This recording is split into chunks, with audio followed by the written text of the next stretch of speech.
xukunka waa uu dhacay. Waxay calaamadaysay gool yar oo ka tirsan kooxda cajuusooyinka si loogu dhammeeyo. Kooxda dagaalyahanadani intooda soo hartay waxay u dhaqaaqeen inay u dhammeeyaan gooshaan yar.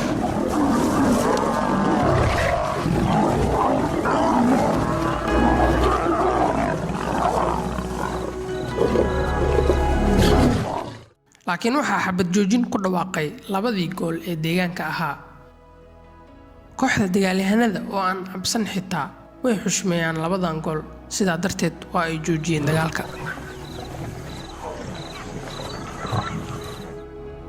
dhaawac daran ayaa soo gaaray, laakiin ugu yaraan waa ay badbaaday. waxayna abaal uga haysaa ilaalada reer Galibaax.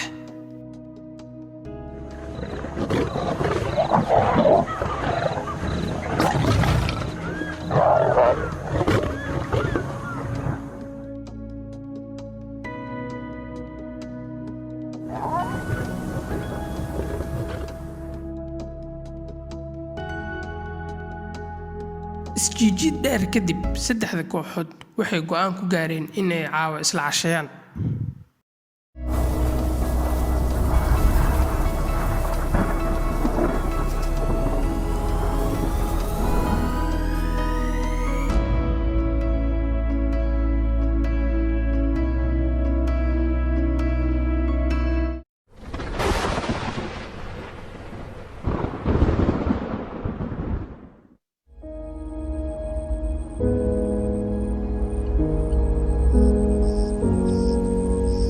labadii kooxood ee sida sharci darrada ah ku soo galay habeenkii ayay baxeen.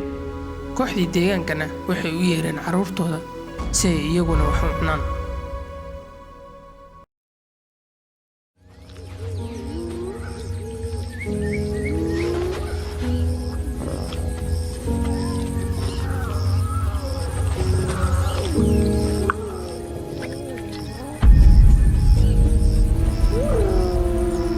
iyo dagaalka mar walba ma dheero, haddana waxaa goobta soo gaaray koox dhulwa ah oo xaq ku sheeganaya raqda meesha taala.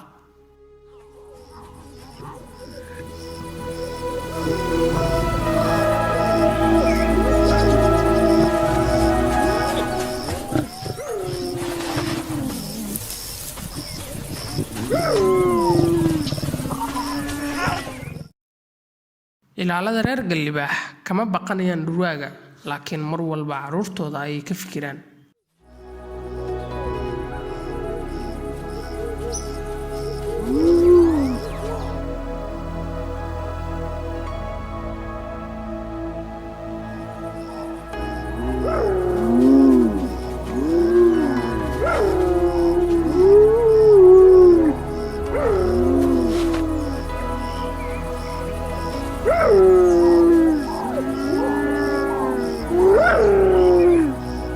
lafaha meesha yaalana uma qalmaan in riski loo galo, sidaa awgeed waa ay isaga dhaqaajiyeen.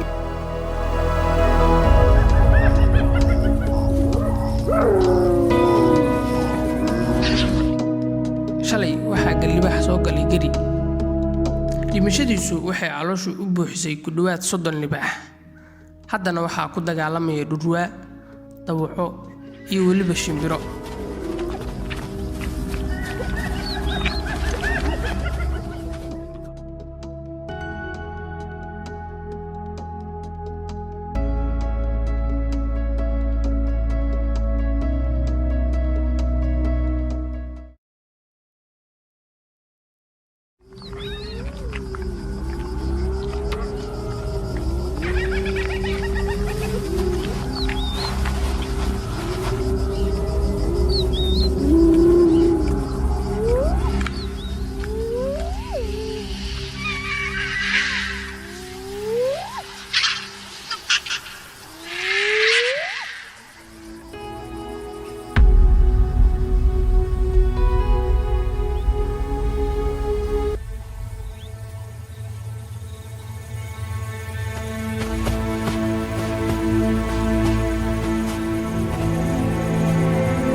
lafihiisa oo keliya ayaa soo haray.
waxayna u muuqataa in dhimashadiisa kuwa kale saameyn ku reebatay, weliba si la fahmi karo ay uga murugoonayaan.